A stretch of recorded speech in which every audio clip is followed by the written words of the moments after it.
Another fabulous episode of the Hire Women podcast. I'm your host, Shelbie. Today we're joined by Jocelyn of Budist app. Thank you. Before we begin, today's episode is brought to you by RMR Legacy Smalls, available in California, Arizona, New York, more states to come. Check it out at your local dispensary and delivery services.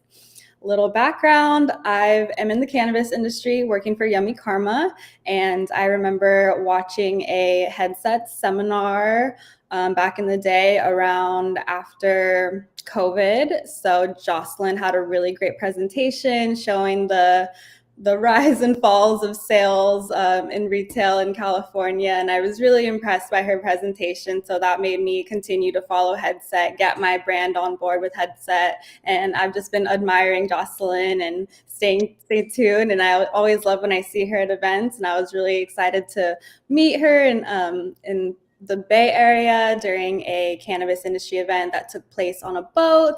And it's just always great to see you. Thank you again. Welcome. Thank you for joining us today. I know. Thank you, Shelby. I'm so happy to be here with you. So I know you've been on the Hire Women podcast before in the past. So just a little refresher for the audience and for myself. Where are you from and what got you into the industry? What's your family's stance on cannabis? Yeah, it's been a minute since I've been here, but I'm happy to be back for round two. Woohoo. So for me, I grew up in Orange County. I split my time growing up between Long Beach and Irvine, so two pretty different places. But as I'm sure a lot of people in California, we have very strong culture in all these different micro communities, and that certainly existed within Long Beach, especially during the time that I was growing up, which was like, Sublime was coming out and No Doubt and just so many musicians that really especially being in Long Beach, cannabis was just so integrated within the culture. And for me, my parents, they're very progressive. I describe them as hippies. My mom's a photographer, artist, so she grew up around it, certainly part of her DNA. Same thing with my dad, architect. It was always a part of our family DNA. So it certainly wasn't any surprise, I don't think, to my family, my journey, just given how much I just grew up with parents that are very free thinkers and that just don't really have any kind of traditional sense of how the world should work. And I feel so fortunate for that because it certainly shaped my mindset and just not having any limiting beliefs about what I should be doing as a woman in a career or business. My family has always been so supportive of what I do. And so, it's just been something that I grew up around, and I've been a long-time consumer myself. I've been a daily consumer for probably 5 years, flower primarily, and it's been a part of my life, like I said, for majority of it. Okay, that's awesome. Growing up in Long Beach, yes, you're totally a California OG in that aspect. And I think it's funny. I don't know, it just reminds me of Saul from Pineapple Express. I remember he was always really into architecture. I feel like that's a stoner thing, honestly. So that's cool that your dad was an architect. Cool. Well, then how did you get into the cannabis industry? I know you started actually in tech, so can you walk us through your beginnings and your career and then how you got into our cannabis industry? Yeah, I think it happened through pure manifestation. I think it's funny how just, the older we get and the more we're conscious of who we are and what we want to do, it just all comes to fruition. And I think that was really in large part what happened for my journey. It was a combination of all of my past experiences and backgrounds. And so I initially was looking at the cannabis industry 8 years ago. And it was sort of from that frame of mind, coming from tech and being a part of the birth of mobile. For me, when I graduated college, it was 2007. And that was the year that this came out. And it was just crazy if you think back to that summer and just how much our whole society has just shifted in such a short period of time due to the emergence of the iPhone and all these apps that were being created. And so I just became a part of that industry, pretty early on, essentially when all these different apps were being created. And over a 10-year period, man, I've pretty much worked with every major app there is, from Uber to Spotify, dozens of mobile games companies, dozens of different marketplace apps, whether they're shopping apps, whether they're, just on-demand services, you name it. I probably worked with them in some capacity because I was working on the agency side. And I moved up to San Francisco in 2011. And if you think back to that time in San Francisco, I mean, that was really at like the peak of all of these apps just starting to really mature, I should say. Like they were out of that new kind of phase.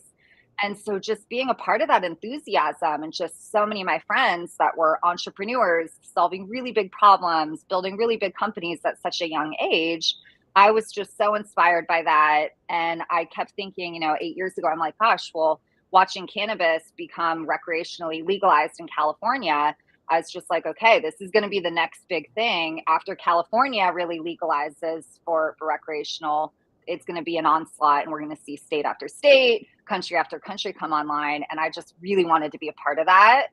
And so sure enough, I had met Cy Scott, one of the co-founders of Leafly, and coming from the app development space and just being a longtime cannabis enthusiast, I've had so much respect for what they built. And I was just, having the opportunity to get to know him and just hear what he was building with Headset. I was just blown away. And I was like, okay, that is going to be huge. And so I ended up taking 4 months off, going to kind of find myself in that 4 months before starting with Headset. And I started, that was at this point 6 years ago. And I was brought on to help go expand the company market to market and sort of take the playbook that a lot of app developers were using, like Uber, for example. When they started expanding into new states, they had to go get drivers, they had to get riders, both bought in using the app at the same time so they could scale that marketplace. And that was really the same thing that I did at Headset. It was that same strategy, right? Going into dispensaries, getting retailers, using the platform, sharing their data, and then going and getting brands bought in to purchasing that data, using that data. So it was a very similar kind of playbook that I've already experienced in my career prior.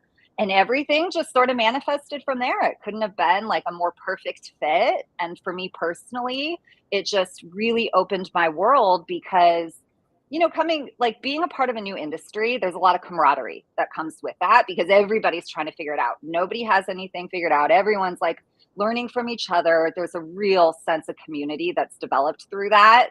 I certainly experienced that in tech. The difference is you had that same like energy and enthusiasm and excitement, but apps don't necessarily touch people in the same way that cannabis does, right? Because people are using this for so many different reasons that are really personally connected. So I've just found throughout my 6 years now, in this industry, it's like that's the most exciting part to me. That's the thing that really keeps me going, is just being part of something that's bigger than myself and hearing everyone else's stories and hearing what their personal connection is. We all have a different connection.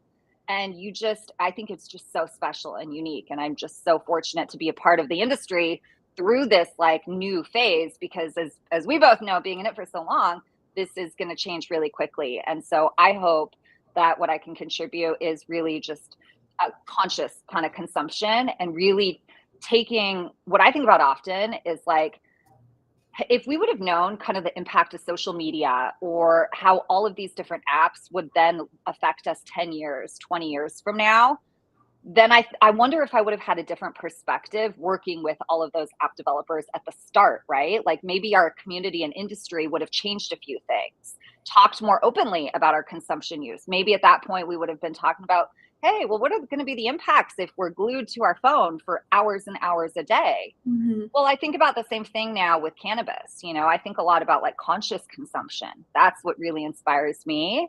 And so that's what everything that I'm doing, I'm really kind of taking all of my past experiences and thinking about how I can apply it to everything that I'm building moving forward.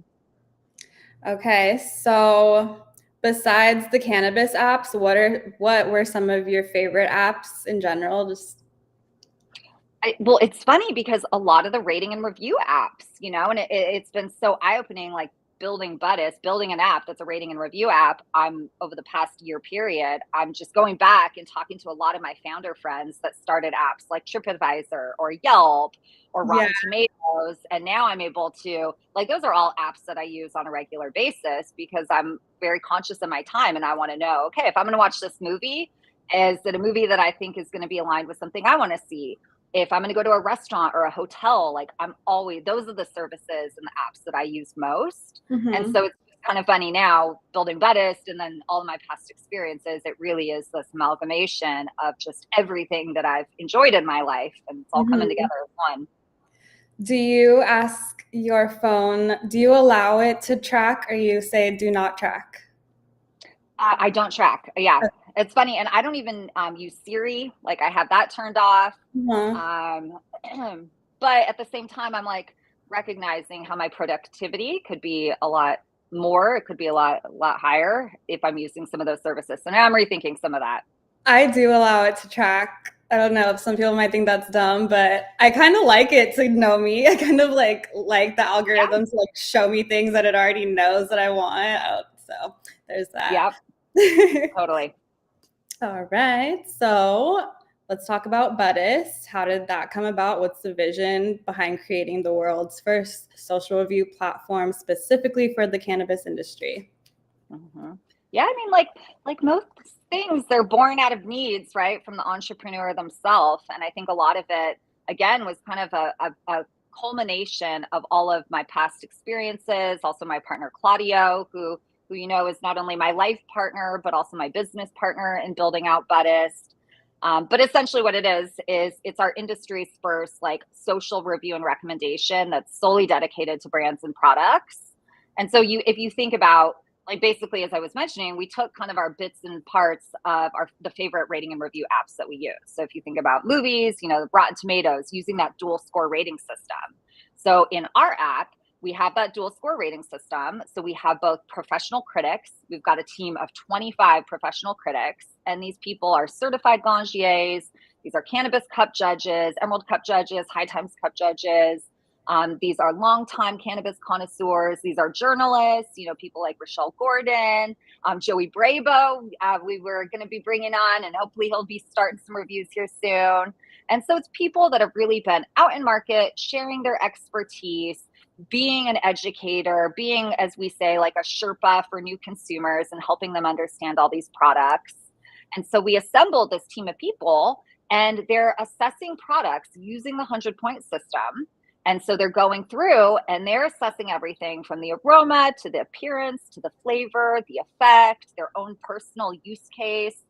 And they're writing about it in long form reviews, and in hopes that this is going to help new consumers understand these, or not just new consumers, but anybody understand these products and what their experience could potentially be from these products.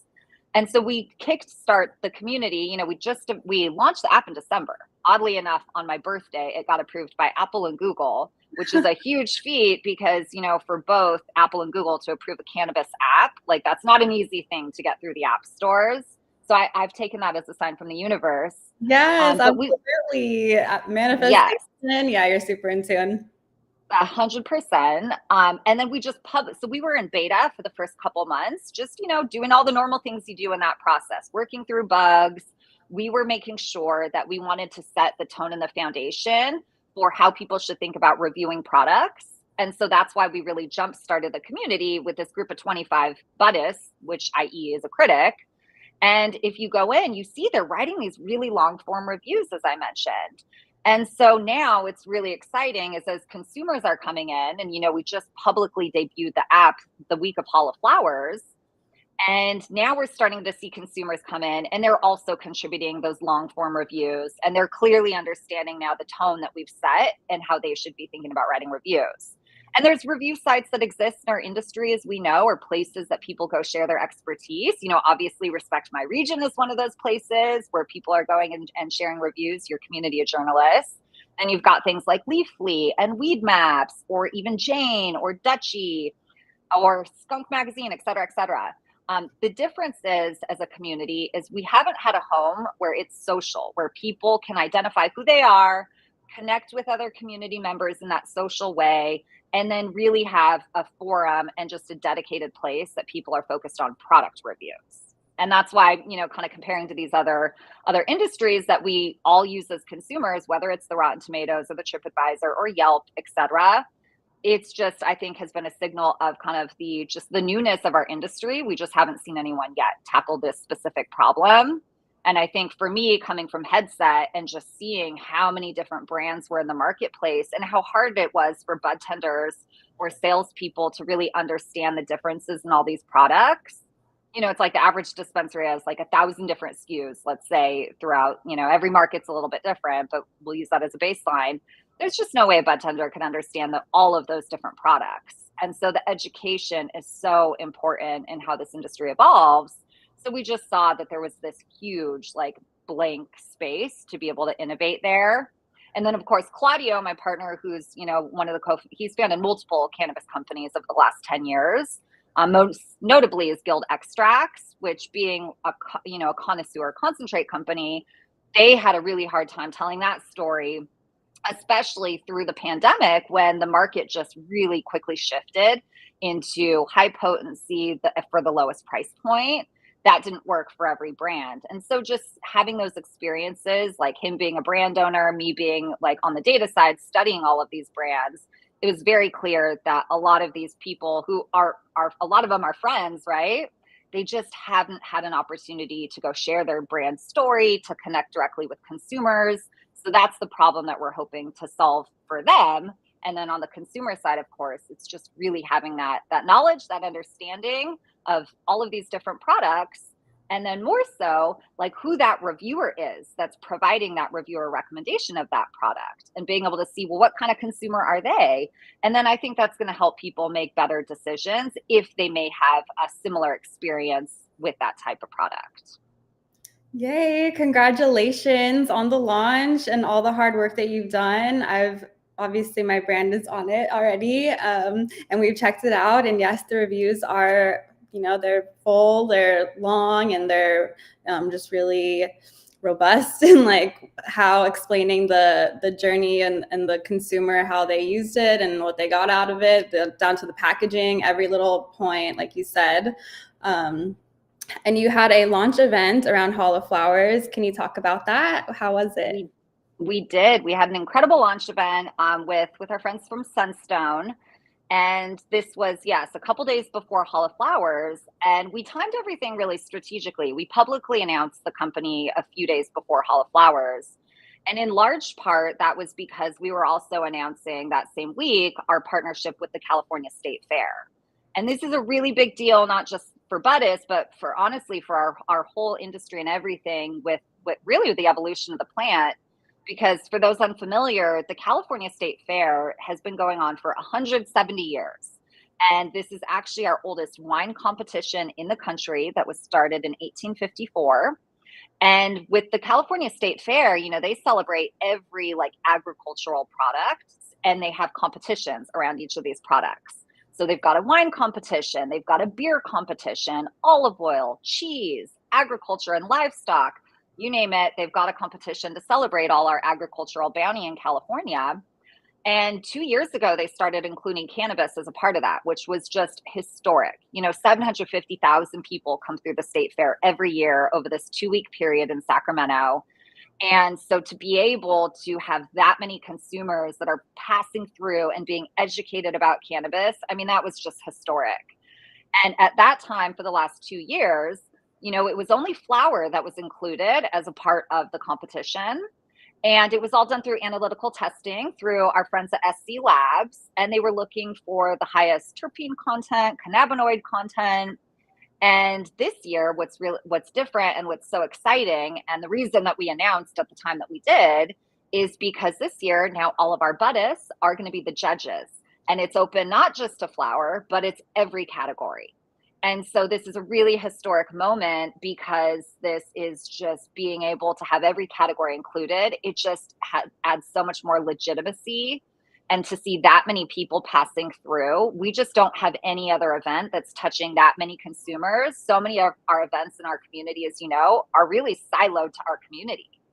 And it's maybe a few thousand people that attend those kind of cups or whatnot. Well, This, again, 750,000 people, it's really monumental. And also this year, there's going to be on-site sales and consumption, which is just huge. Yes. Huge. So it's a really big deal. And so anyways, we've been so excited about that. And so we decided to then publicly debut and announce the company, had this party at Sunstone in beautiful Santa Ynez County the night before Hall of Flowers. and we brought together 300 plus community members. And we just really wanted to have an evening that would kind of, because it's just so hard operating in the California market right now. It is, I mean, it quite frankly always has been, but things seem to be getting a little bit harder and harder as we figure out kind of how this should be legalized and regulated. And so we just really wanted to create an atmosphere that was about uplifting our community, that was about bringing together people from different segments of the industry and really elevating the conversation around the plant. And so to do it at some place like Sunstone Winery, that is allowing a cannabis event. And as a fun fact, actually, Sunstone got one of the first cannabis land use permits to grow cannabis right next to vines. And so they ripped out a bunch of vines. They haven't yet started growing. I think they're planning to pretty soon. But I think for a lot of us in the cannabis community, being someplace that is so beautiful like that and seeing how like that winery environment operates, and then to be able to have an event that we were able to openly consume, right, and also right next to like being able to consume wine, it was huge. And I think it gave so many people just an understanding of what this could look like many, many years from now. And so we're just glad to be at the forefront of that and really helping push that narrative and just creating different types of events for our community, because there's so many different people that want to engage. And so we're really proud of it. It was a really exciting week. And that was 3 weeks ago, and things have been, it's like nuts. I mean, it's balls to the wall ever since then. So we're really excited. Things couldn't be going any better for us. Yeah, congratulations again. And this is why I follow you, because you're always like at the forefront of all these historical moments. So this is huge. This is amazing. I've never been to the California State Fair, but I really want to go, especially now that you said there's going to be sales and more categories open to it. This is great. Oh my gosh. Well, stay tuned, because we're going to do a ton of different community events. Everybody is invited. So we will share more soon. Awesome. And I'm sure the judges are going to have a blast as well, representing Budist. Very proud. Going back to the app, how can brands join and how can they be a part of it and have their products on? Yeah. Well, so I'll give a little history and context, because and I think it's good for the community to know how we went about picking our first set of brand partners, because you're not going to see every brand and product on the app at this point. We had to take a very curated path there, just because, as I'm sure you know, and I don't know how many people listening to this realize, like, just the challenges of getting really clean data in our industry, which then would make it easy for users of the app to not see like 10 variations of Blue Dream, right, written in like 10 different ways. Normalizing all that data so you just see one Blue Dream product is a lot harder than I think the average consumer would realize. All of us in the industry realize that and know what a pain point it is. But I share that because I just don't want people to be frustrated when they come on the app and want to start reviewing and they don't see every single brand and product listed. I want to be honest about why that is. And so what we did as we were selecting this first set of brand partners, we really wanted to make sure that it was incredibly diverse. This isn't just an app that is for like connoisseurs and to find, the most unique strains out there. That's certainly a part of it. Our hope with this app is that it's going to be the most trusted resource for consumers to find whatever brand or product for their need, which means that the brands and products should be reflective of the market. And so it shouldn't just be your top, brands out there in terms of sales. It should be very diverse in terms of what the California market looks like. And so that's how we thought about assembling this first group of brand partners, is really making sure that they're diverse in terms of where they're at in the state, in terms of large, medium, small, equity, craft, you name it. So you'll see a really diverse group of brands on there. And the way that it works is the brands provide us the product, and then we then distribute that product to our critics based on their personal preferences. And then we pay our critics to then go review those products and assess them in a professionalized kind of way. We've created a framework for how people should think about assessing products and really go through that process. At the same time that we started developing the app, like physically building it out in March, both Claudio and I actually went through the Gangier program at the same time. And while our life was absolutely insane at that point, because we were just so busy, like the Gangier program is a really intense program. I mean, we were spending every day, like really working on that and educating ourselves. And I'm so grateful that we did it at the same time, because we just learned so much more about how that particular segment, those connoisseurs, the people, like having a systematic assessment protocol, ways that we're all going through and assessing flower and concentrates in the same way. We've been able to take a lot of that in applying it to what we're doing at Budist, and training our people to think about, well, here's how we want to assess a product. So it's based on the brand's intended use case. And again, not so much our personal opinion, but rather using our expertise to then be able to translate that to this product based on what the brand intended. Meaning, some of our critics they're all assigned to a category. So for pre-rolls, for example, we'll use this as a basic example. You've got pre-rolls that are your LA indoor flower, you've got your craft cultivator up in Mendocino, you've got your value pre-rolls, you've got your whole flower pre-rolls. So we really wanted to make sure that whatever the personal preference of the critic, that they would be able to assess that product and say, okay, well, for this value, for this price point, I'm going to rate this product within this group because I see it's checking the brand promise. The brand said this was going to be a high potency product for low cost. I think it checked those boxes. So, you know what I mean? Where it's like, you shouldn't be comparing an indoor flower pre-roll to a craft cultivator up in Humboldt, because they're two very different products. And so just giving that guidance to all of our buddists, and then communicating that to our brand partners, is just really important, because we want people to know that we are here to be unbiased. We are not here to kind of flex and give our personal opinions as much as we are to really be those Sherpas. And so we're just taking the time to set that proper foundation, especially as this thing starts to take its own kind of, its own path, which it's now starting to. We're finding that it's been setting that foundation, the brand partners that we picked that are going to be, help us do that. It's been everything in what we're building. Okay. So right now it's very strategic with who you're partnering with. The reason I asked was because I used to be a bud tender, and you mentioned that this could be a helpful tool for bud tenders. So they're not going to see all the products yet. But not yet, but we do have on our website, we have a product request form, and we can have products added within 24 hours. And so I just share that. And that's just how we got it kicked off, was making sure that we had control over diversity of products. So it's not just skewed to one segment of the market. However, like now consumers are able to come into the app and contribute their own reviews. And so that every brand and product will be on here at some point. It's just not yet. And if you want any of them added, then again, we can add them through that request form. Awesome. Thank you so much.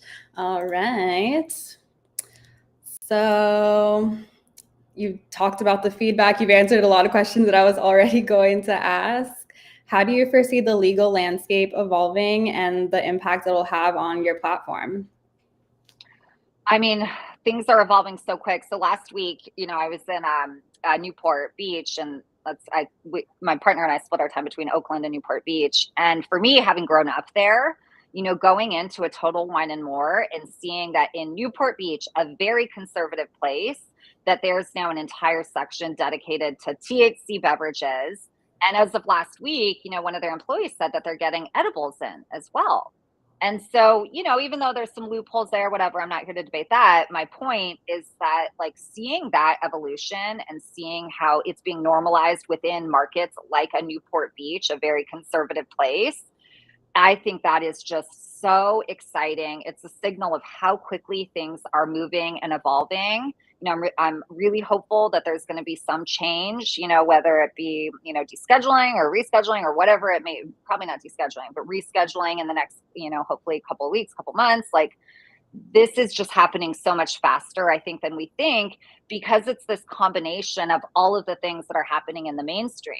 I look at I've seen on Bravo that there's been a lot of, I think it was on Vanderpump Rules, Sunstone was actually on there, and I saw some of their cannabis beverages on there. And those shows get millions of viewers per episode. So when you combine like the media out there in television, then of course, like just media publishers, and then you see things like Total Wine and More, it's this combination of all of those things coming together at the same time that is really pushing and advancing things so much faster, I think, than we expect. but it doesn't feel like that in the moment. I know a lot of operators like, this is taking so long. But if we just take that step back, and I try to do that when I think about my experience in tech, it just, when you're in the thick of things, it gets hard to keep track of a sense of time, because especially an industry like this, which is so all consuming, but taking that step back, things are moving so fast. And so I have no idea what this is going to look like 5 years from now. I can't even provide conjecture around that. But what I see today is that things are coming together really, really quickly, and we should be really hopeful about that. Yes, yes. Any plans to expand to more states? Of course, yes. So we'll start expanding at the end of this year. To be determined which state we're going to move into next. We have several that we've received community feedback on, and so we're going to continue asking the community for that. Obviously, getting out to the East Coast, I think, makes a lot of sense, especially strong communities that have really a vocal, opinionated people that want to share their expertise. That's really what we're looking for, because, I mean, this is a community. It's an app, but it's a community, right? This is a community of passionate people that want to come on and share their expertise. So we're going to look for the markets that it makes most sense to do that next. And like I said, we have several that we're thinking about, but I will open this up. If anyone has strong recommendations, then we want to hear it. Perfect. What are some of your favorite cannabis products personally? I'm a flower girl. That is primarily what I consume, and sun-grown flower in particular. I get really excited. I mean, especially going through the Ganjier program, you start to, as you're trained and you learn about all the nuances and how to assess, there's like 50 different data points that we're assessing when we're looking at a cultivar.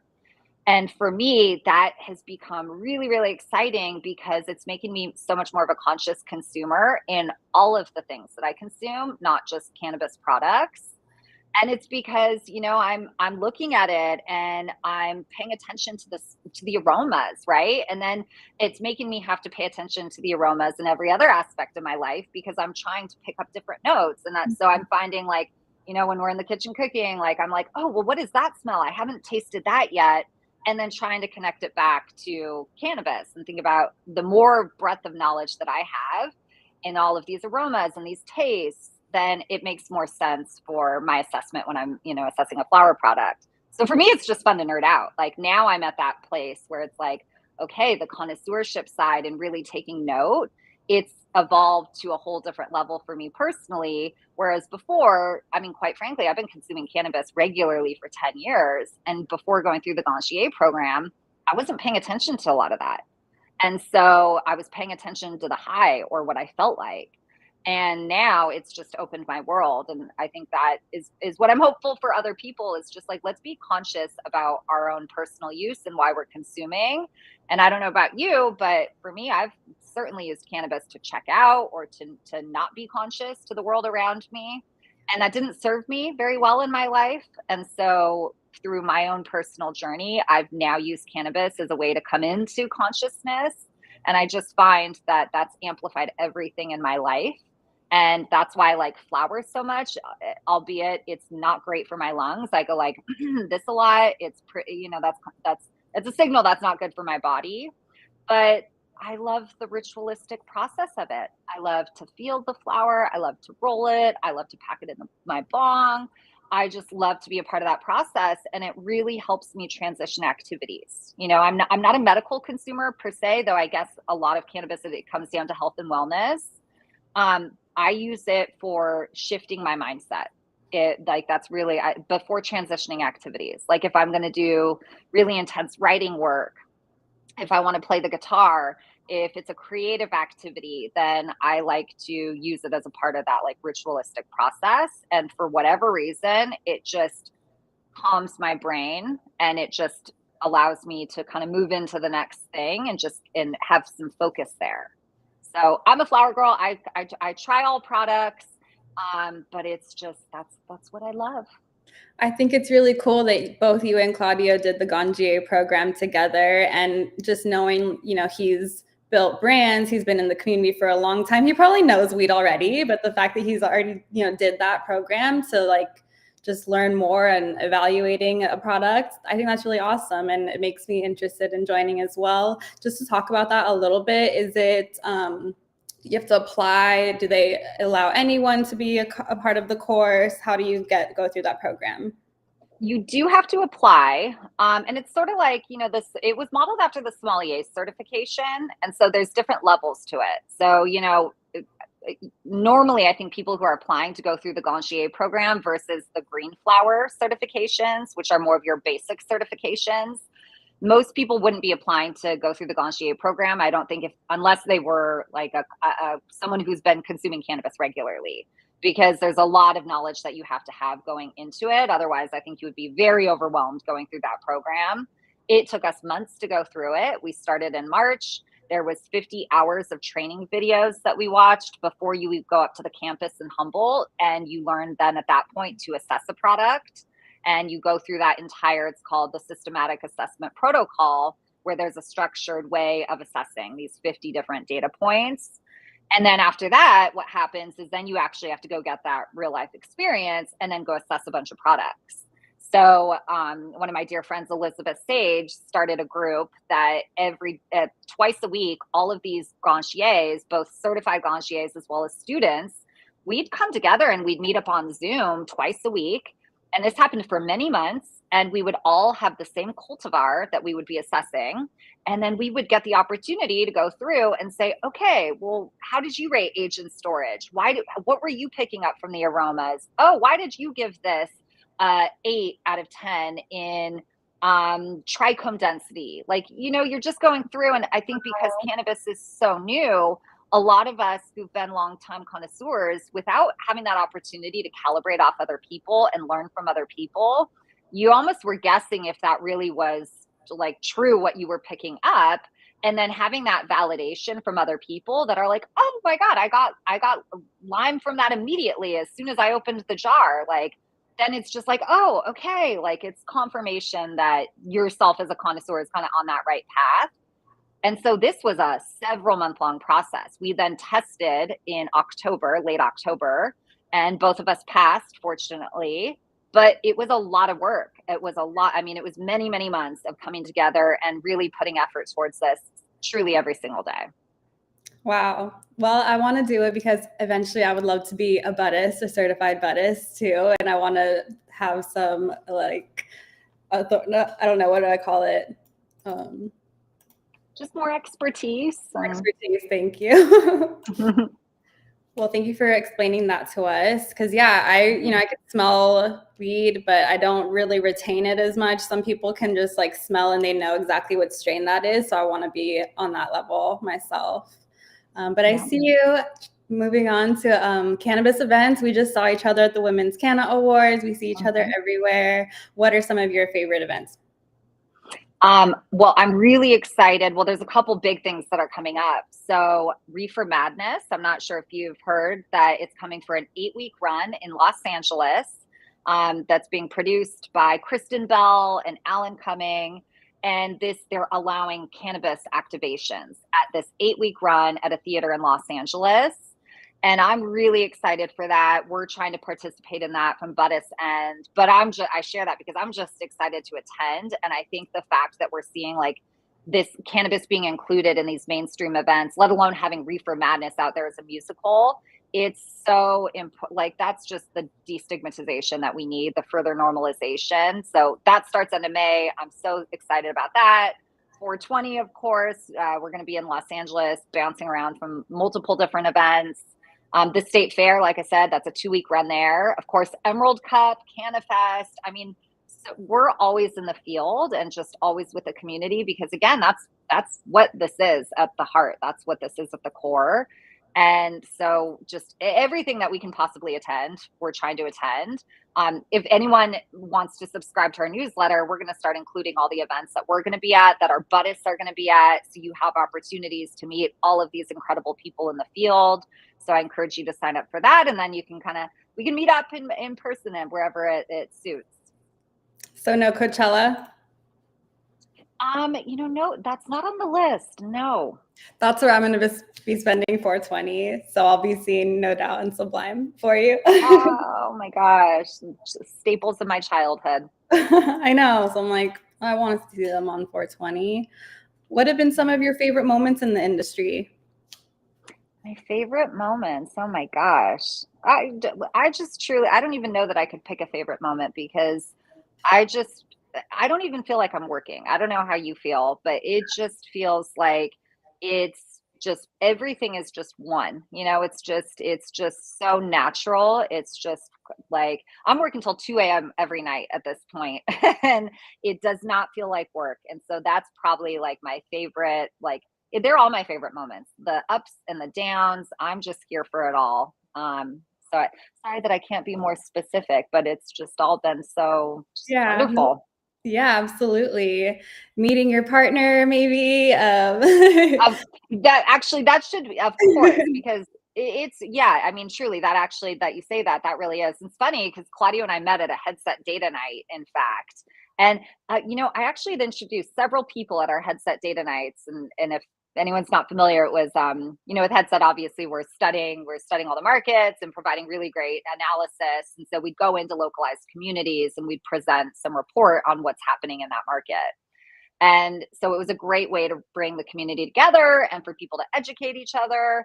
And so just meeting, Claudio at that data night right before the pandemic, it was just that was probably my biggest blessing because we're just building so many different things together and it's like a compound effect. And I know it doesn't work for a lot of people working with their partner and like just but for us it's like Claudia always says we're Kobe and Shaq. It's like we really know how to work with each other.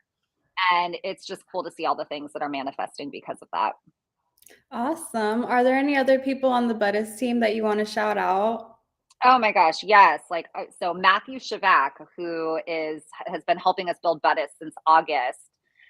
We met through the Gangier program, but Matthew, like me, and as well as Claudio, comes from like the tech world prior to cannabis. So we already had a lot of mutual connections, have known of each other for many, many years. But getting to meet him through the Gangier program, and then it was just such a natural fit. We just kind of started working together immediately. And I'm just so grateful for everything that he does because he's also just such an integral part of the community, so knowledgeable when it comes to concentrates and flower, and he's just been such like I just love him. And then of course all of our buddies, it's like it's really cool because it's like these are all people that are our friends, and it's people that are just so knowledgeable and well respected and known as people that are just being like unbiased and trustworthy. And I just feel fortunate to get to be around individuals like that because it just further inspires me to just keep being authentic and just doing what I'm doing because I see all of them just putting themselves out there doing that as well. So I'm fortunate to be around people all day long that are just good individuals with the right intentions and really, wanting to build something as a collective. Are there any women in your life or that you don't know maybe who have inspired you and influenced you growing up and even now?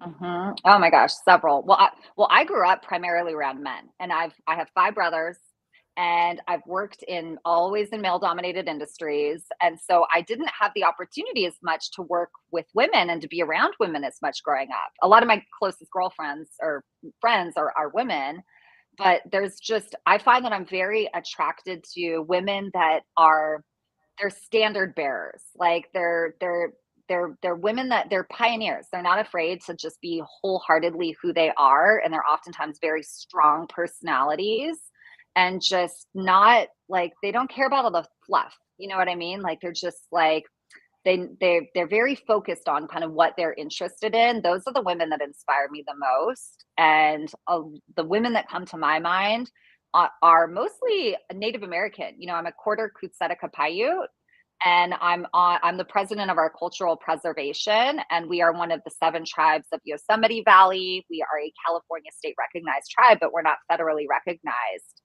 And I just see so many of my cousins and my grandmother and my mother who have just been going up against the grain for I mean, that's all they know.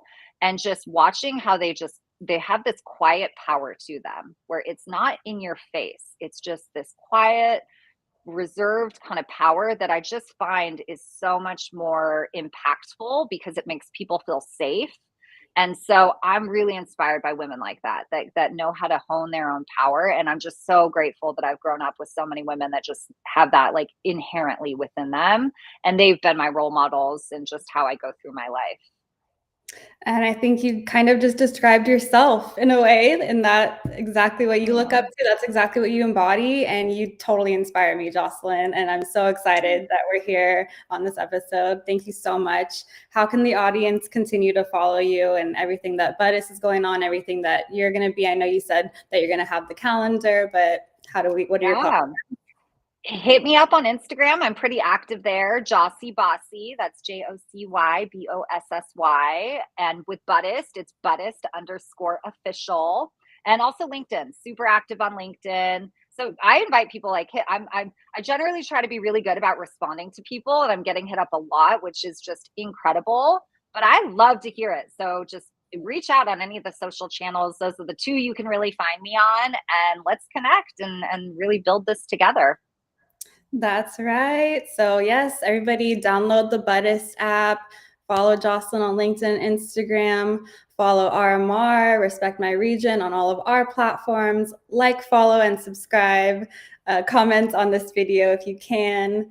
Thank you again for this beautiful Hire Women podcast episode, and we'll see you next time. Thank you.